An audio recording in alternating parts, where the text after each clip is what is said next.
5 years after the engagement was broken off, I crossed paths with Pais Yanju again. He watched me dissect a corpse with an impassive expression, his eyes widening in shock. Choo-choo, you've actually become a coroner. You used to be too scared to even catch a grasshopper, and now you don't flinch from dead bodies. His voice trailed off, thick with emotion, laced with a tinge of heartache. I've been searching for you all these years, hoping to keep you safe. I've kept a place for you in my backyard. I said nothing, only deftly pried open the corpse's skull. Plum blossoms fall on the empty mountain, snow covers the branches. To send spring again now feels too late. What Song Yunchu once begged for and could not have, Cheongji now disdains to take. The corpse under my hands had been submerged in water for days, swollen and pale. With each movement I made, waves of putrid stench surged out. Pais Yanju waited in vain for my reply and leaned in to look. He happened to catch sight of the moment the skull was split open. Thick brain matter mixed with blood and filth, and the corpse's face had long been skinned off.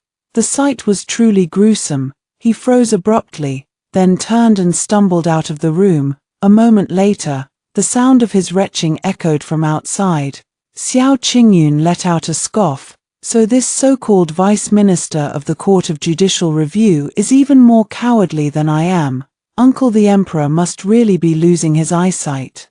She was the daughter of Prince Sun, a highly esteemed princess, spoiled and willful by nature, yet she was obsessed with examining corpses and solving cases. When she heard that Prince Lin was coming to the capital to investigate a case, she pestered Prince Sun for days until she managed to tag along.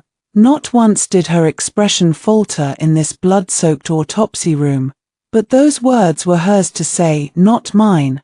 I silently noted down the suspicious points on the corpse, then whispered an explanation to her. The capital's law and order is excellent. Such a heinous case hasn't occurred in years.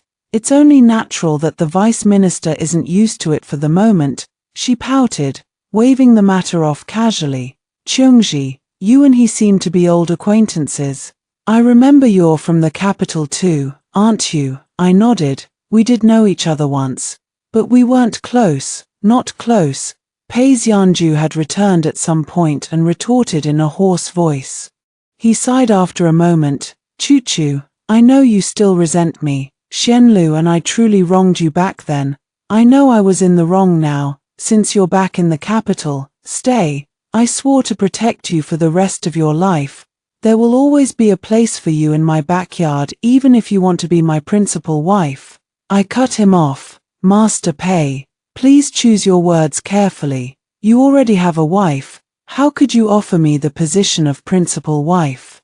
Are you forcing me to become a homewrecker? What's done is done. I'm living a perfectly good life now. I don't need anyone to protect me. He was about to say more, but was interrupted by a servant who came looking for him. Pais Yanju frowned, pulled something out of his sleeve, and placed it in my coroner's box. Being a coroner is a hard, miserable life. You never should have been reduced to this. When you've thought it through, come find me. The purple object clinked against the tools inside. Xiao Qingyun reached in and fished it out.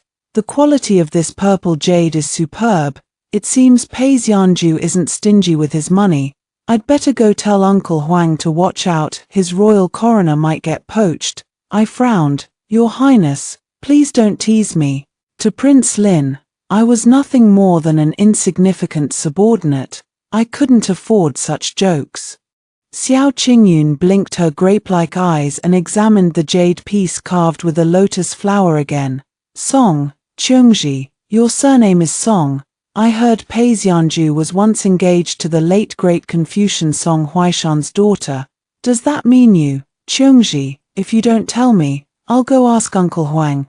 I pressed my lips together, memories of the past stirring up a storm of irritation in my heart, but I was terrified that if she went pestering Prince Lin with questions, she'd annoy him and he'd stop employing me. Song Huaishan was my father. Back then, my name was Song Yunchu. Pais Yanju was my former fiancé. Perhaps it was because my father had told me so many stories about helping others when I was a child that I developed a habit of picking up strays and bringing them home. The first person I brought home was Paisyanju. When I was 6 years old, I accompanied my mother to the outskirts of the city to distribute porridge to refugees. Paisyanju was at the very end of the line. He had just gotten a steamed bun when it was snatched away from him. Even the bowl of thin kanji with barely any rice grains was maliciously dumped into a pile of dirt.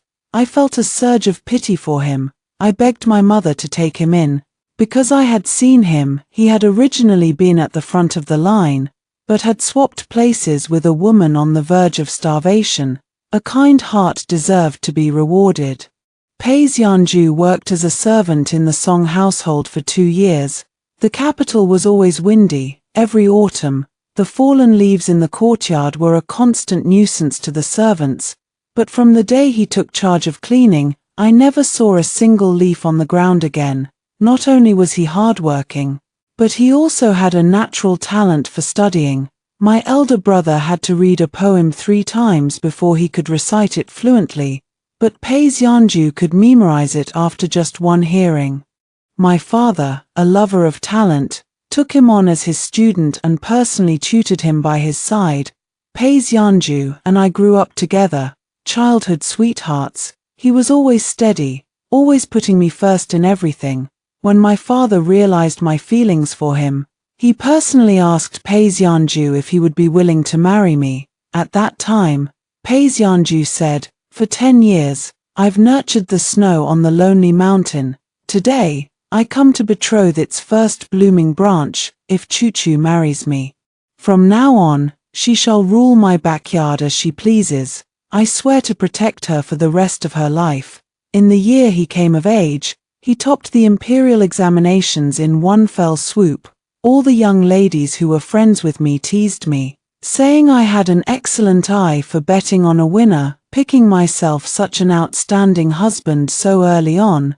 Back then, I was too busy drinking the sweet wine of happiness to realize that every drop of its sweetness would later turn into flames that would burn me alive. 10 years of devotion paled in comparison to a moment of sudden infatuation. The eternal love I had trusted in was completely overturned in the span of just a few short days. Xiao Qingyun's almond-shaped eyes widened in shock. Paisyanju changed his mind. "You picked him up and brought him home. Grew up with him, who could possibly replace you in his heart?" I inserted a silver needle into the deceased's stomach. Watching it remain unchanged in color, I reached a conclusion. Before Xiao Qingyun could press me further, I spoke the name, Lin Qinglu, Pei Xianzhou's wife, and the cousin of the current concubine Rong. She was the second person I picked up and brought home. No sooner had the words left my mouth than the sound of footsteps echoed outside. I looked up. Standing under the eaves was a woman dressed in a deep purple brocade robe.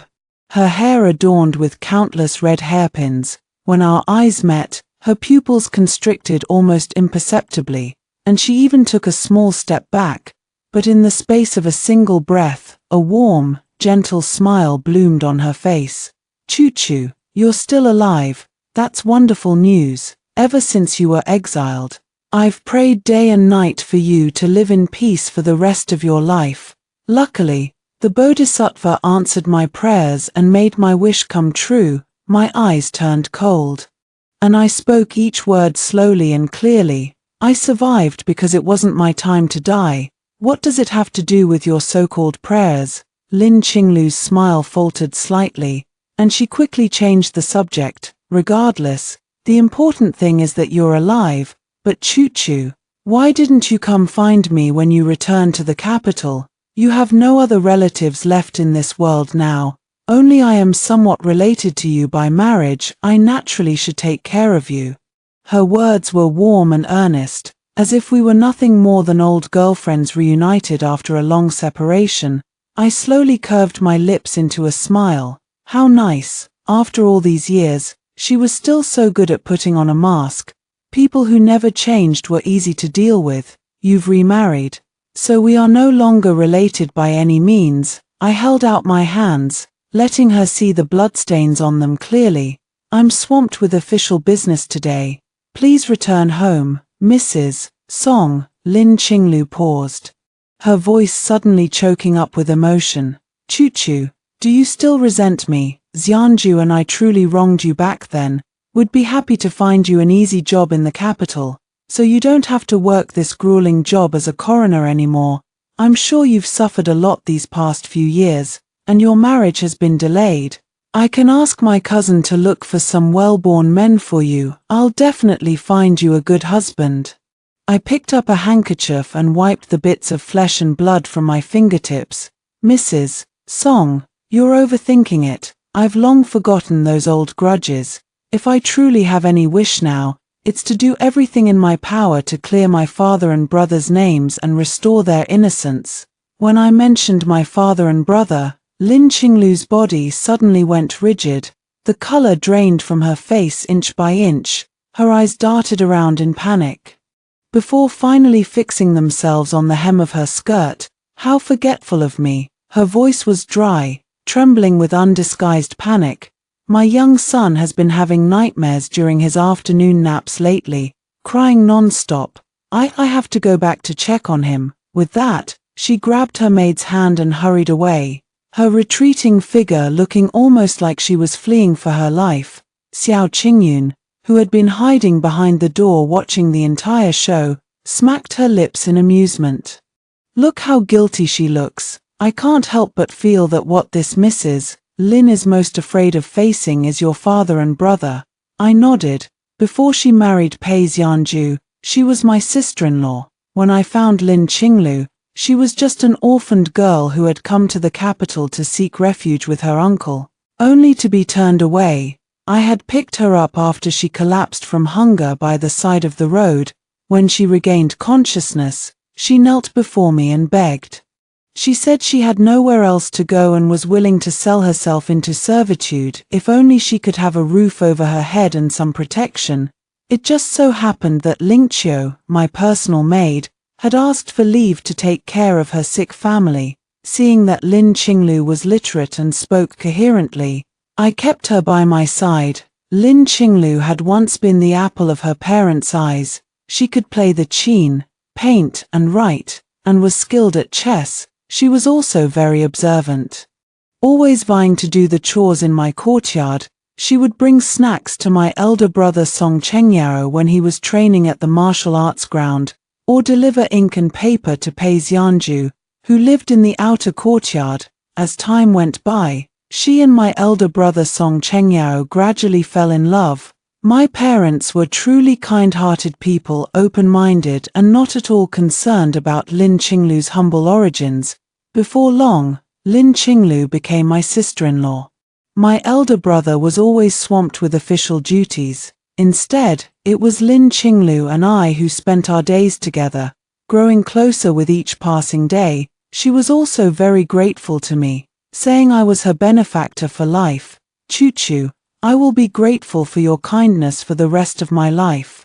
She truly did remember my kindness. It was just that the things she did made my life miserable. Xiao Qingyun shot up from her seat at that, her eyes blazing with indignation.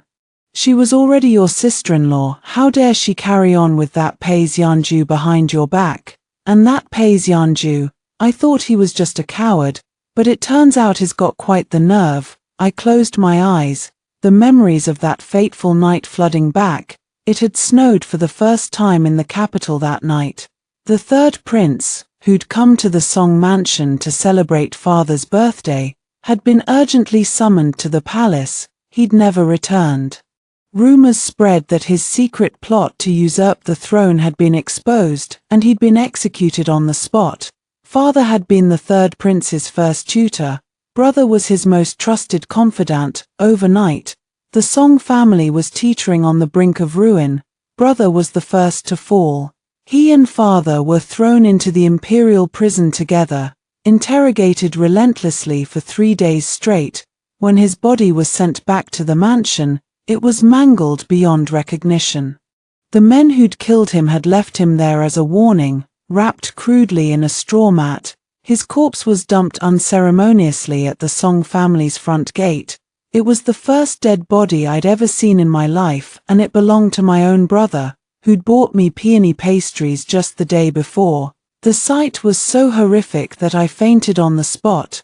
I woke up in the middle of the night, tears streaming down my face as I remembered how brother had once snuck me out to see the lantern fair, only to be scolded soundly by father. Unlike Paisyanju, he wasn't particularly clever, he was always carefree and easygoing. He never quite understood why I got angry, but he'd stand there grinning foolishly, then buy me trinkets to make up for it. But he'd been the best brother anyone could ask for. My head throbbed from crying.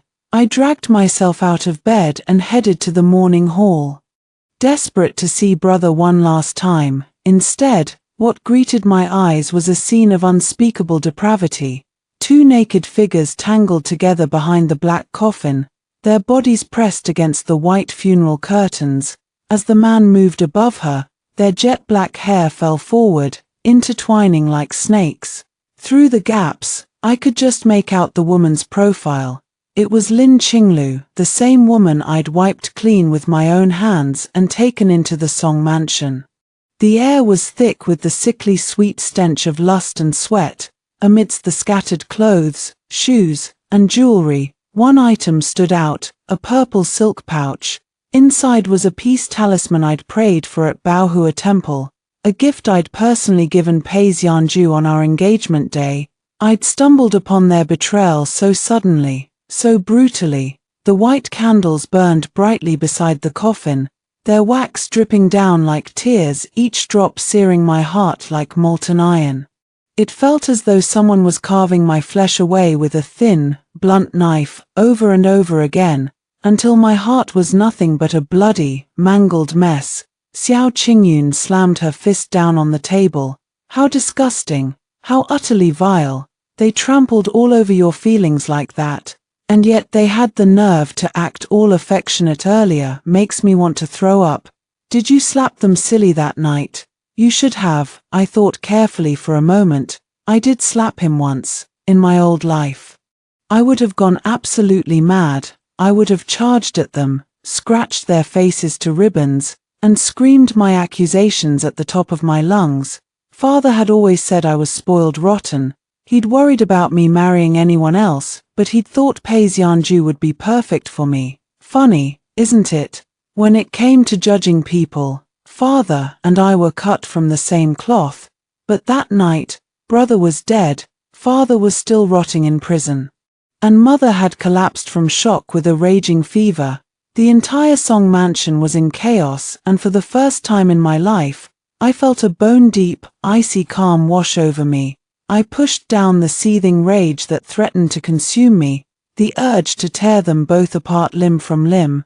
My hand hovered over the door for what felt like an eternity, until my tears ran dry, until the cold wooden frame beneath my fingers burned hot, until the sounds of their panting and moaning finally ceased. I waited until I was sure they'd dressed themselves, then pushed the door open and stepped inside, my voice steady and cold as ice. When did this start? The pair froze, their faces draining of color as they spotted me. Lin Qinglu grabbed her clothes, scrambling to hide behind brother's coffin. Paisyanju stepped forward quickly, shielding her completely with his body. His expression was a mess of guilt and hesitation, his voice thick with emotion. Chu-chu, you saw everything, it's all my fault. I just felt sorry for Qinglu. That's all. I wanted to comfort her. But you have to understand, Chu-chu, Qinglu never wanted to marry brother. He forced her into it. She was miserable in that marriage. I couldn't believe the words coming out of his mouth. I raised my hand and slapped him as hard as I could. My brother treated you like his own blood. My father raised you, taught you everything you know. I saved your life. My mother loved you like her own son. The Song family never did anything but good by you, and now, with my brother's body still warm in his coffin, you have the audacity to say these things. Paisyanju, you are heartless. You are a monster. I asked you a question. When did this start? Lin Qinglu stumbled forward. touching Pei Xianzhou's red cheek with a look of tender concern. Then she sank to her knees at my feet, sobbing hysterically. "It's all my fault. Chu-Chu, please forgive me. I swear, I never meant to steal him from you. I would never dream of competing with you for Xianzhu. It's just, my wedding night was so painful. I was scared and lonely. I only went to Xianzhu for comfort." I sucked in a sharp breath, my blood boiling with rage. "So let me get this straight. The day after you married my brother, you climbed into bed with my fiancé.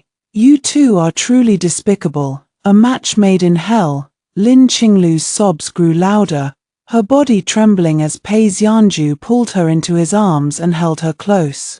"I've always loved Xianzhu, Chu-Chu, since the very beginning, but you two were so close, childhood sweethearts. I never dared to say a word.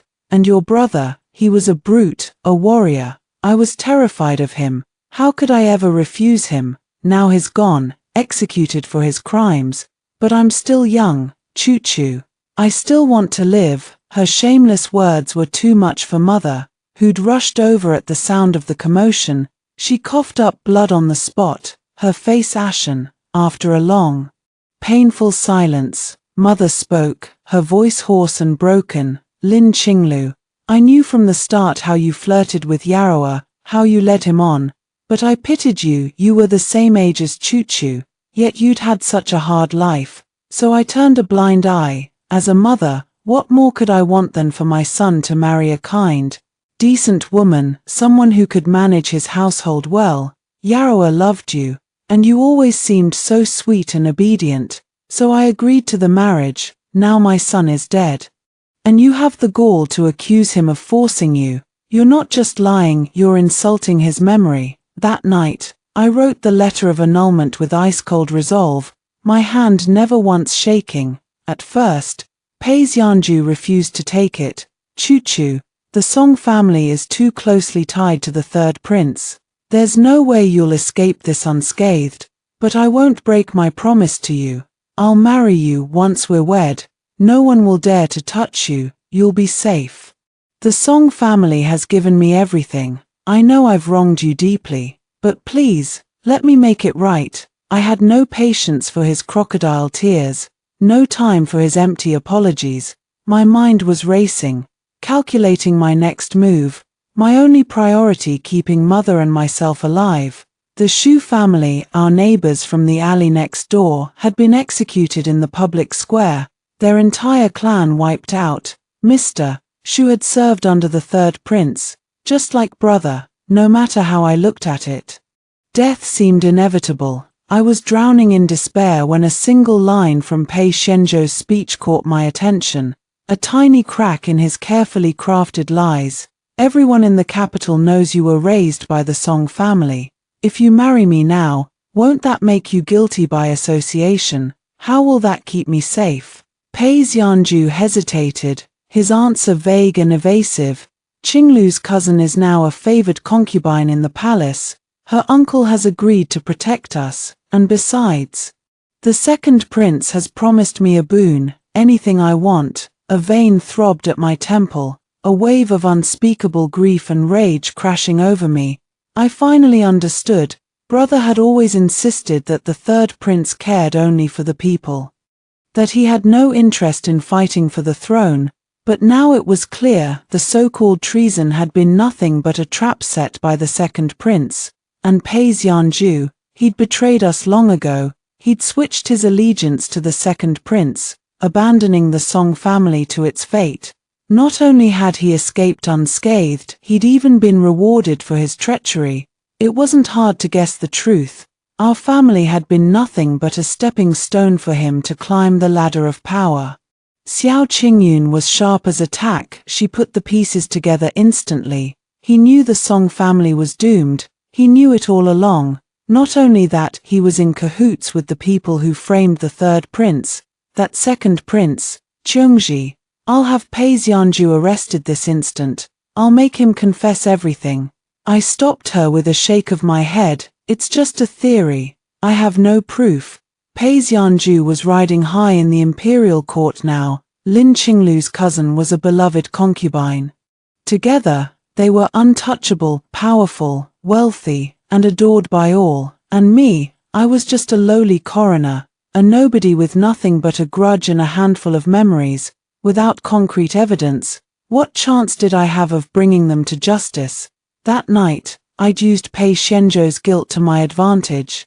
I'd begged him to plead for my life and mother's, to spare us from execution and sentence us to exile instead.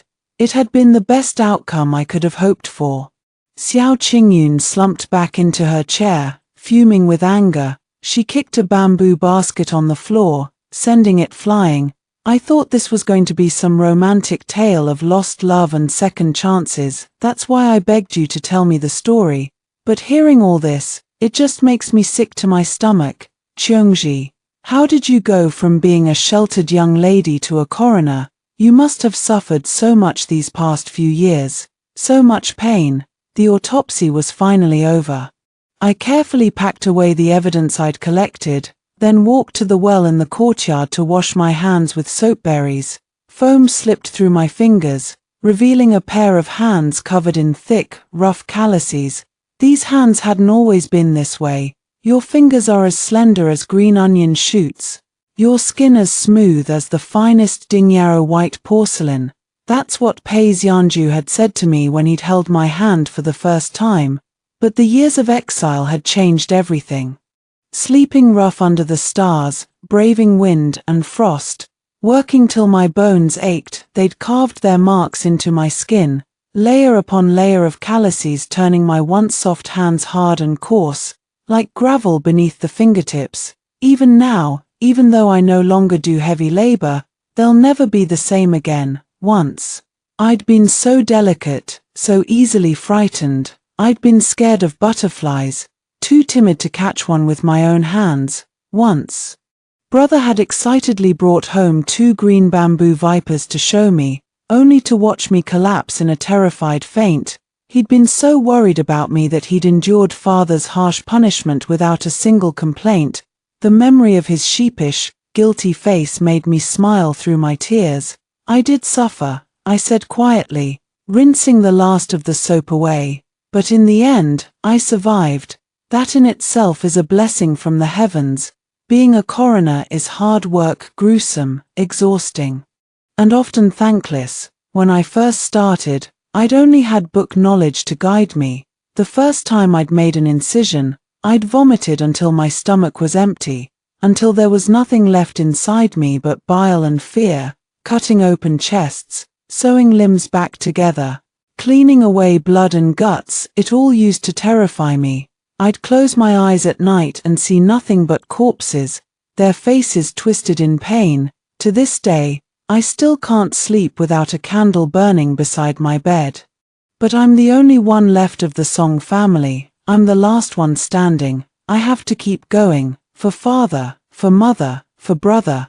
I have to live for all of them. Xiao Qingyun clicked her tongue, still sounding regretful. You never should have endured all this suffering. Even though I love watching you perform autopsies, I want you to live an easier life. Qiongji, I'll go talk to Uncle Huang and ask him to assign you to me instead. The capital has plenty of coroners anyway, he'll definitely agree. I refuse. A sharp, cold male voice rang out from behind us. Prince Lin strode over leisurely. He had attended the court session today, so instead of his usual black robes, he wore a crimson gauze gown embroidered with 4 coiled dragons. As he moved, the 5-clawed dragons shimmered in the sunlight, exuding regal authority. A jade belt cinched his waist, accentuating his tall, slender figure. He looked as if he had been carved from cold jade, his features sharp and imposing. I quickly stood up and bowed respectfully. Your Highness. He shot me a frosty glance, the pressure in his eyes almost tangible. You certainly are popular. In a single day, 2 people have come to me asking for you. Xiao Qingyun giggled, stepping in front of me protectively, her tone brimming with pride. That's because our Qiongji is beloved by all. Speaking of which, who else asked for Qiongji? Prince Lin picked up the note I had left on the side, his long fingers brushing over it gently. His voice was casual, almost indifferent. the Vice Minister of the Court of Judicial Review, Gu Qingzi. No way, Xiao Qingyun retorted immediately upon hearing the name, Uncle Huang. Gu Qingzi was once Chengji's fiancé, and his wife was Chengji's sister-in-law. If he really cared about Chengji, would he have done such a terrible thing to her? Lord Gu said that Chengji was his betrothed, and also his savior. He accused me of forcing her to work as a coroner instead of letting her go back to him to live a life of ease. If I refuse, it would make me look unreasonable, even cruel. Prince Lin's voice was soft, but I detected a hint of displeasure beneath it. Before I could process his words, Xiao Qingyun stamped her foot angrily. You didn't agree to him, did you? I can't even bear to talk about those two scoundrels. They kicked the Song family when they were down, and even had the audacity to cheat in front of Chengji's brother's coffin. I heard their son can already walk. How dare he still covet Chengji, and even come to you asking for her? Growing more furious by the second, she wrapped her arms tightly around my shoulders. No matter what, even if you agreed, I'm still going to take Chengji back. I felt a faint flush of embarrassment creep up my cheeks. But an unexpected warmth spread through my heart. I had been working in the autopsy room for hours. Even though I had taken off my outer robe, I still reeked of blood and death. Yet this usually spoiled princess was shielding me so fiercely, not the least bit repulsed by the smell. Since mother had passed away, no one had protected me like this anymore. Seeing that Prince Lin still hadn't responded, Xiao Qingyun grew even more impatient. She rolled up her sleeves, ready to storm to the front courtyard. If you won't say anything, I'll go ask him myself. If you're too cowardly to stand up for Chengji, then I will. At worst, I'll sneak her away and we'll wander the world together. The steward, who had been standing quietly by the side, rushed forward to placate her when he heard her words getting more and more outrageous. Your Highness, please don't be in such a hurry. Although Chengji is a coroner, she is still a member of our prince's mansion. How could His Highness ever allow her to be humiliated like this? It's just that Gu Qingzi has recently gained the Emperor's favor. It wouldn't be wise to openly fall out with him. Please calm down first. This matter can still be negotiated. Only then did Xiao Qingyun slowly roll her sleeves back down. She cleared her throat, suddenly switching to a sycophantic tone. I knew Uncle Huang would never let those villains get their way. A single sharp glare from Prince Lin shut Xiao Qingyun up instantly. She scurried away as fast as she could, leaving me standing there alone, nervously swallowing hard. After a long, tense silence, Prince Lin finally tore his gaze away from the note and fixed it on me.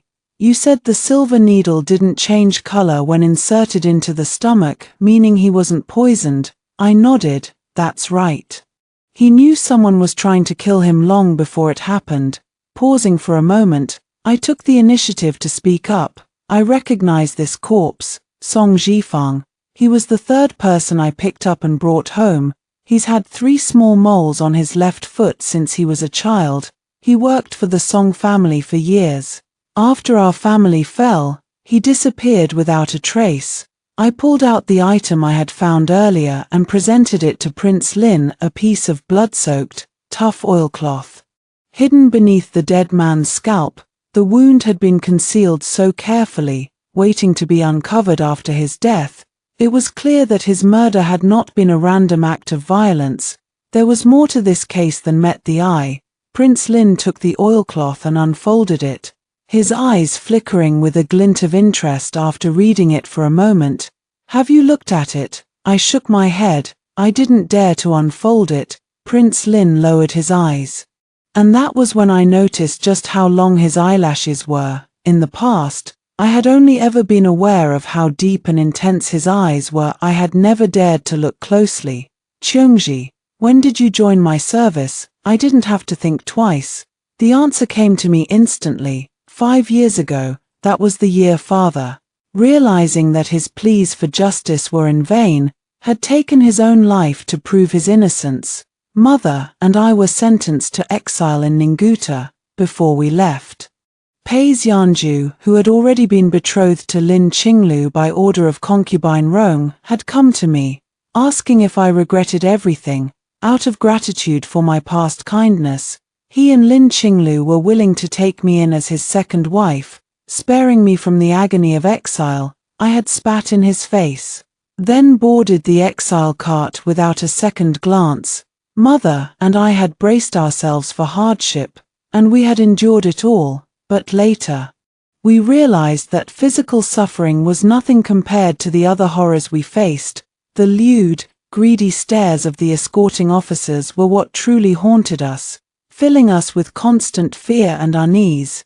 Even though I had wasted away to a shadow of my former self, my once soft curves gone, my body covered in dirt and grime, my face smudged with ash, none of it mattered. I was still the daughter of the great Confucian scholar Song Huaishan, a young, unmarried maiden. Those labels alone were enough to put me in constant danger. Finally, one night, a drunken officer dragged me into a grove of trees. His foul, alcohol-laced breath washed over my face. The moon was bright and the stars were sparse. I gritted my teeth, steeling myself for the inevitable violation, repeating the same words over and over in my mind. Song Yunchu, just survive, just keep living. But then Mother suddenly rushed over, a forced smile on her face as she grabbed the man's arm. In her youth, she had been one of the most beautiful women in the capital. Married to father, she had lived a peaceful, happy life. Even as she grew older, her beauty had not faded, it had only deepened, becoming more elegant and alluring with time. At that moment, she wiped the ash from her face, deliberately putting on a flirtatious air. And it worked. She easily lured the man away from me. She had protected me that day. Her palms were raw and bleeding from digging her nails into them so hard. Yet she had forced herself to smile and charm him, just to keep me safe. I cried day and night, my eyes burning so badly I thought I would go blind. When our caravan passed through Jinju, we happened to cross paths with Prince Lin, who was there to contain a plague outbreak. The city was under strict lockdown, and we were detained for a night, desperate for a way out. I had hatched a reckless plan. I would seduce Prince Lin, begging him to take me in and spare me from exile. After much difficulty, I snuck into the backyard of his temporary residence, but what I saw there shattered all my hopes. The governor's beloved daughter, undoubtedly one of the most beautiful women I had ever seen, was being thrown out of Prince Lin's room. Completely naked, she was weeping pitifully, her tears making her look even more delicate and helpless, enough to stir compassion in any man's heart. Yet the man standing in the doorway felt nothing for her, not an ounce of pity or remorse. I looked down at my own emaciated body, my hands swollen and covered in festering sores. I felt utterly ridiculous. What had I been thinking? Thinking I could seduce a man like him. If I had gone through with my plan, I would have only angered him, and angering Prince Lin would have meant a much quicker, more painful death. But fate, it seemed, had other plans for me. The next day, just as our caravan was about to leave, a guard from Prince Lin's retinue came to find me. The coroner we brought with us has contracted the plague and died. Is there anyone here who knows how to perform autopsies? Help His Highness contain the plague, and you will be exempt from exile. If you make significant contributions, you may even join His Highness's service permanently.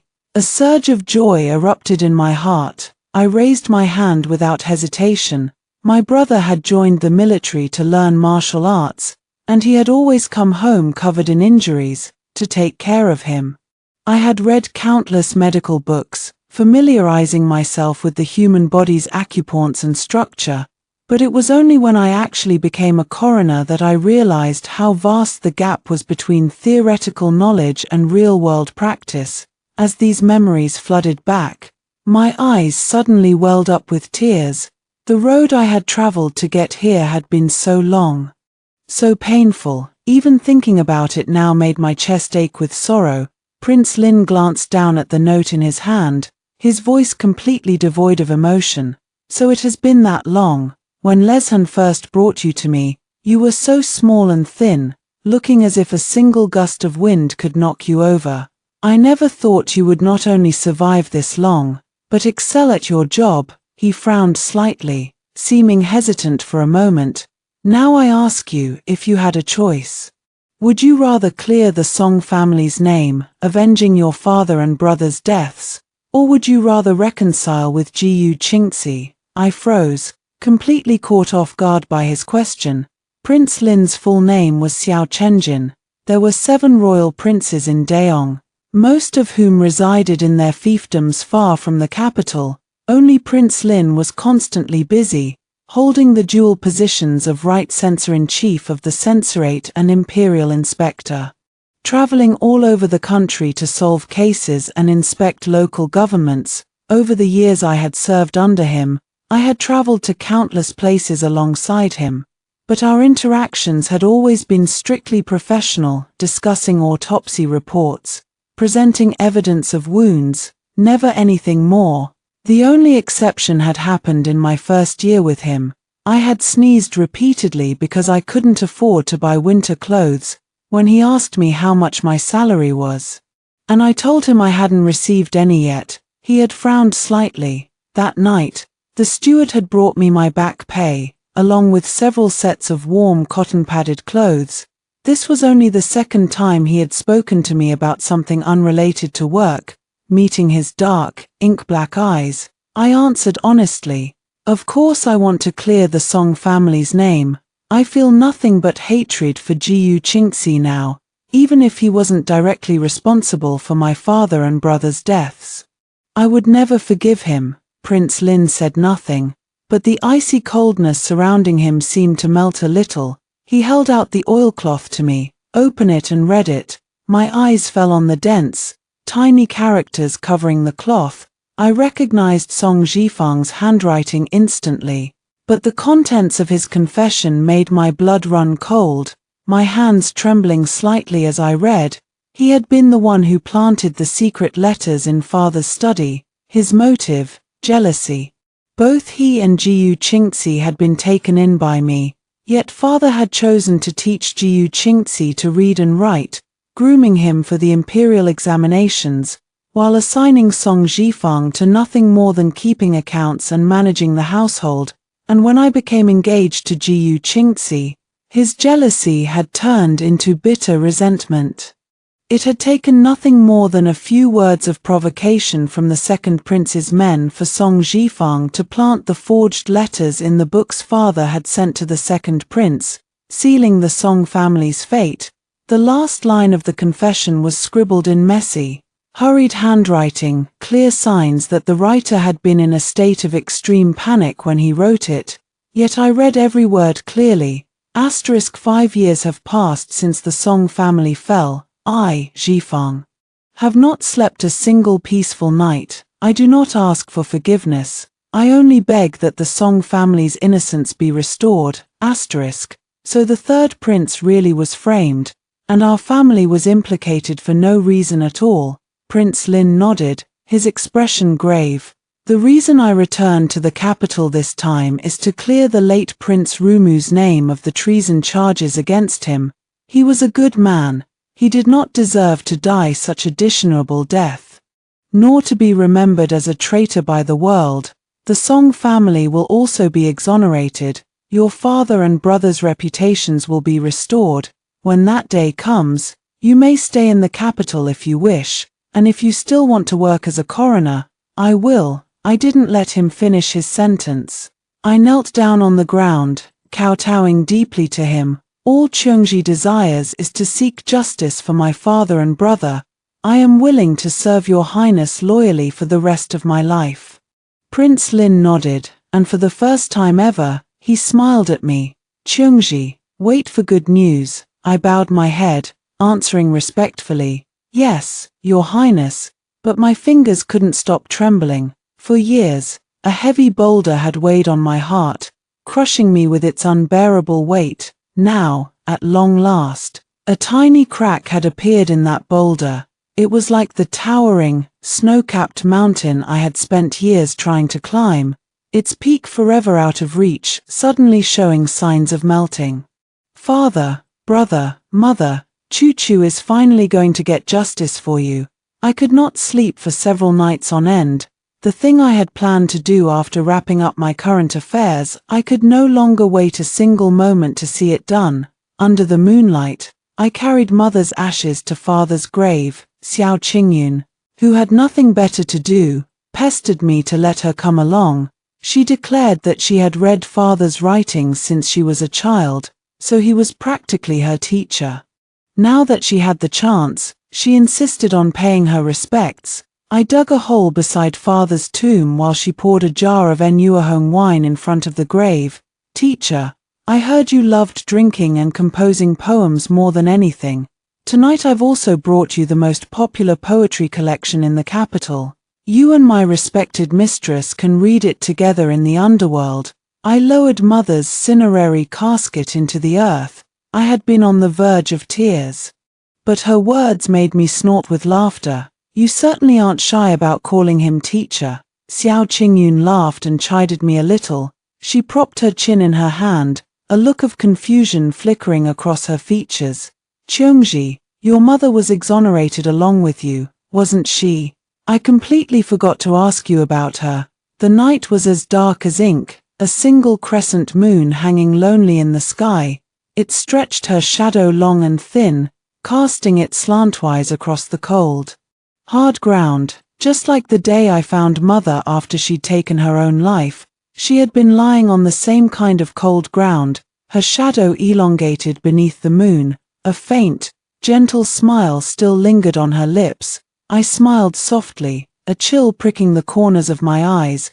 My mother died with a smile on her face. It was the second day after I officially received my salary from Prince Lin's mansion. When I rushed back to our small dwelling, mother was still breathing. She summoned every last bit of her strength to brush a hand over my head. Choo-Choo, mother can't stay with you any longer. Ever since your father left this world, I've thought of him every single day. He was always so absorbed in his writing that he forgot to eat.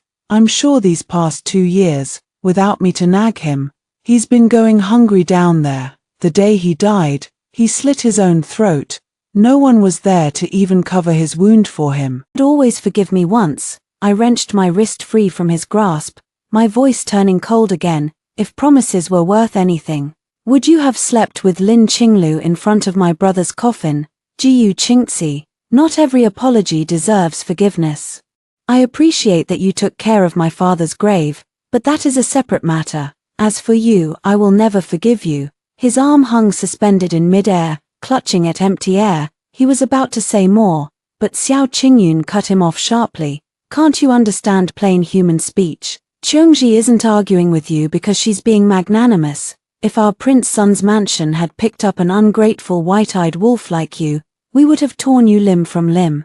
She shoved Jiyu Qingzi hard, sending him stumbling backward. She waited until he fell sprawling onto the ground, then grabbed my hand. Let's go. Don't waste your time on this kind of ungrateful scum. I was not the least bit surprised when Lin Qinglu came to find me. The affair between concubine Rong and the second prince had been exposed, spreading like wildfire through the capital overnight. Her uncle had originally hoped that she could persuade Jiyu Qingzi to intercede on her cousin's behalf, only to find that she had been divorced by Jiyu Qingzi first. The whole scandal had become the talk of the town. Some people called Jiyu Qingzi heartless, others praised him for finally coming to his senses. Still others sneered that he deserved everything that had happened to him. But no one not a single soul felt the slightest bit of sympathy for Lin Qinglu. Because her act of adultery with Jiyu Qingzi in front of her late husband's coffin had also been dug up and exposed to the world, and it just so happened that the Song family's unjust conviction had been overturned around the same time. People all over the capital had begun to mourn my father, the once renowned great Confucian scholar, and his devoted wife, with whom he had shared 20 years of unwavering love, as well as his loyal, righteous eldest son. When word spread of Lin Qinglu's miserable fate, the onlookers all clapped and cheered, praising heaven for its justice. Lin Qinglu's hair was disheveled, her eyes bloodshot. She looked nothing like the elegant noble lady I had seen just a few days earlier. Ignoring the stares of the servants, she beat her chest and stamped her feet in rage. Song Yunchu, this is all your fault. The very day you returned to the capital, Jiyu Qingzi wanted to divorce me. He said he owed you a debt. He said the position of main wife should be returned to you. Her voice suddenly rose to a shrill scream. If he owed you something, he should have paid you back directly. Why did he have to take my position away from me? It's all your fault. You should have died on the road to exile. Why did you have to come back? I set down my teacup gently. The porcelain clinked against the sandalwood tabletop with a crisp sound. Everyone has their own destiny. I am alive today because I have never taken a single life lightly. The wind in the courtyard fell silent. My voice rang out calmly, clear and cold. I revered the sanctity of life. That is why I took you two in and brought you to the Song Mansion all those years ago. Back then, all he wanted was to have enough to eat and wear. All you wanted was a roof over your head. And all I wanted was for you both to live good, honest lives. It was you who forgot your original intentions first.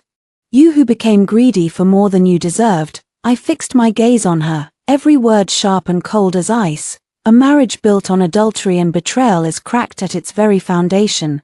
No matter how much glaze you apply, no matter how high the flames you fire it with, even if it looks beautiful and flawless on the surface, how can it ever last? All the strength seemed to drain from Lin Qinglu's body. She crumpled to the ground in a heap. The short dagger she had been clutching tightly in her hand clattered loudly as it hit the bluestone bricks. Xiao Qingyun watched the entire scene with great amusement, then very thoughtfully called for the servants to drag Lin Qinglu away. Seeing that I was still looking at her with a suspicious expression, she grinned sheepishly and explained, I know what I'm doing.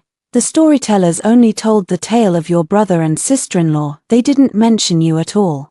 I know it's embarrassing for your brother's private affairs to be made public, but it has also earned him a lot of public sympathy. Watching her eyes dart back and forth, I knew she was holding back something else. There's more to it than that, isn't there? Xiao Qingyun squirmed awkwardly. It's just, I want you to be my maid of honor at my wedding. My wedding to the heir of the Duke of Zhengguo has been moved up.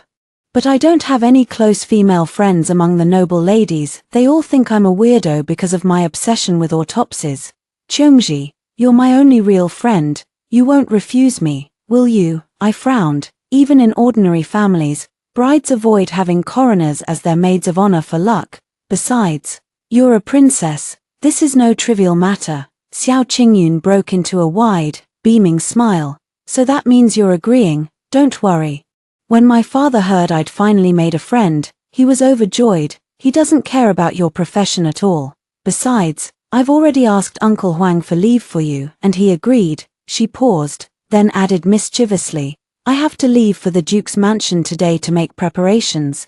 You must come with Uncle Huang in half a month's time. Cheongji, I've prepared a big surprise for you. It was not until half a month later, when I boarded the carriage and discovered that someone else was already inside, that I realized what Xiao Qingyun's surprise was. She had arranged for me to share a carriage with Prince Lin. I could not believe it. Who in their right mind would want to travel with their own boss? I sat stiffly on the edge of the seat, doing my best not to make a single sound. After a long, awkward silence, Prince Lin pushed a teacup toward me. There's no need to be nervous. I shook my head reflexively. I'm not nervous. At the same time, my right hand missed the teacup completely, reaching empty air. Prince Lin suddenly laughed, a genuine, warm laugh. Cheongji, do you always lie to me like this when we're working on cases? This was a question that could easily get me killed. I sat up straight, lowering my eyes respectfully. No, Your Highness, I have never once deceived you when it comes to investigating cases. He paused for a moment, then raised an eyebrow, a playful smile tugging at his lips. Are you sure about that? For example, the case in Shenan City, you said the deceased, who was always beating his wife and children, drowned accidentally after getting drunk and falling into the pond, but in truth, he was kept submerged in the cold water for a long time, prevented from climbing ashore. He died of hypothermia. It was his wife and children who killed him together. I froze, stunned that he could still remember such a minor, insignificant case after all these years, but he pawned his wife 3 times. sold his young daughter, molested his little son, and beat his wife and children black and blue every time he got drunk. Prince Lin took a sip of tea, a faint smile lighting up his eyes. That is why I wrote the verdict myself, no culprit in this case, because that is exactly what I thought too. The tension in my shoulders, which had been coiled tight for so long, suddenly melted away. I met Prince Lin's gaze. And we both smiled. Outside the carriage window, the dawn-colored mountains were a fresh shade of green, and the long, winding road stretching out before me from this moment onward finally became clear.